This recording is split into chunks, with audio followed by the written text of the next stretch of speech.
Well, good morning, everybody, and welcome back to RobMotive, the YouTube channel all about the Toyota Tacoma. If you haven't subscribed yet, please consider smashing that subscribe button right now. So, I'm out cruising around in the Tacoma, and I thought, I need to talk about the Tacoma a little bit, because the Tacoma is really not that bad. I talk a lot about all kinds of things on the channel, and not everything is positive, I give my opinion of what I think of the Toyota Tacoma, and nothing's perfect, right? I mean, there's going to be little things here or there about anything that you buy, and I'm not so blinded by the Toyota bright light that I see everything as sunshine and blue skies, even though I have a voodoo blue truck. So, when I think about the Tacoma and the things that I really like about it, the looks of it, I've said 10,582 times on the channel, I counted, that the Tacoma is the best looking truck on the road. And it's not just the new Tacomas, it's every Tacoma.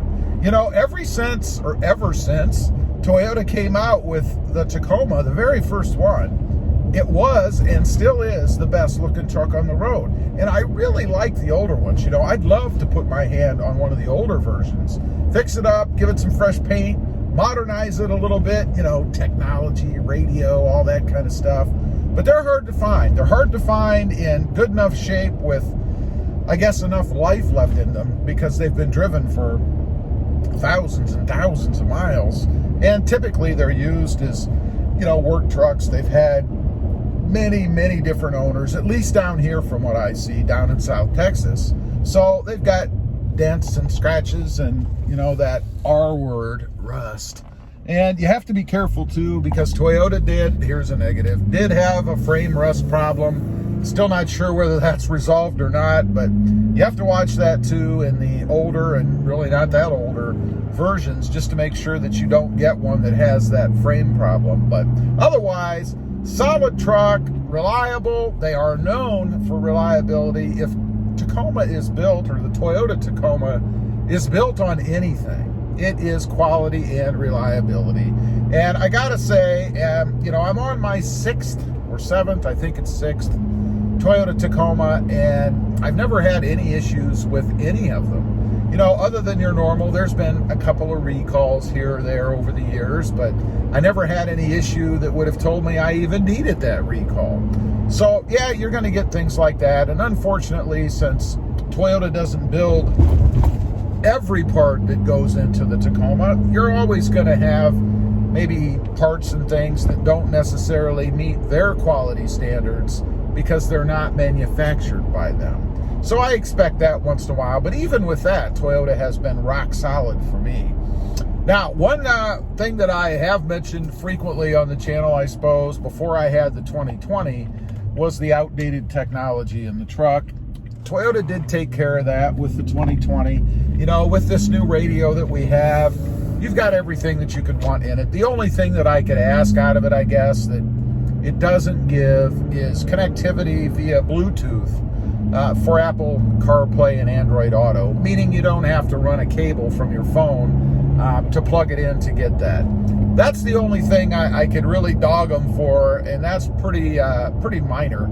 I mean, I know it asks a lot to plug a wire into your outlet, but, hey, there are others that have it. It would be nice. The 10-way power adjustable seat, one of the biggest gripes I had about the Tacoma in my 2018, didn't really notice it in the other years, but was the angle of the seat pointing backwards. Of course, we have the 10-way power adjustable seat now, so no issues with that anymore. Toyota took care of that because I can adjust the seat however I want it, right?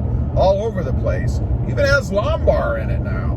I mean, kudos to Toyota for listening and taking care of that. Miles per gallon, I'll use the old adage, it is a truck. I mean, if you're looking for a hyper miler, buy a Prius. You're not going to get that out of a Tacoma. It's not horrible. I've done mods and things to my truck, which obviously lessen the miles per gallon.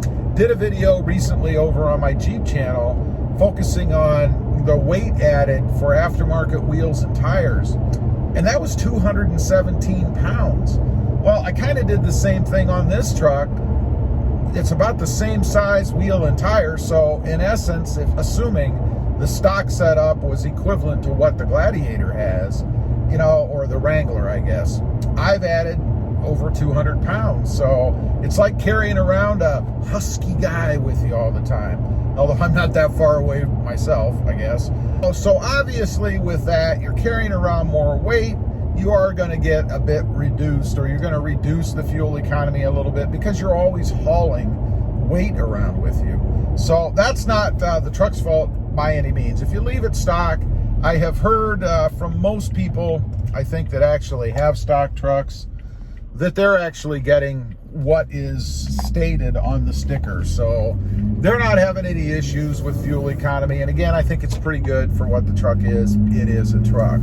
Still is capable. I think arguably the most capable off-road truck. You know, I'm not a big off-roader anyway, so for me, that's not such a big deal. But for those that are, I've heard many reports, firsthand accounts of people who go off-road. I've watched videos on it.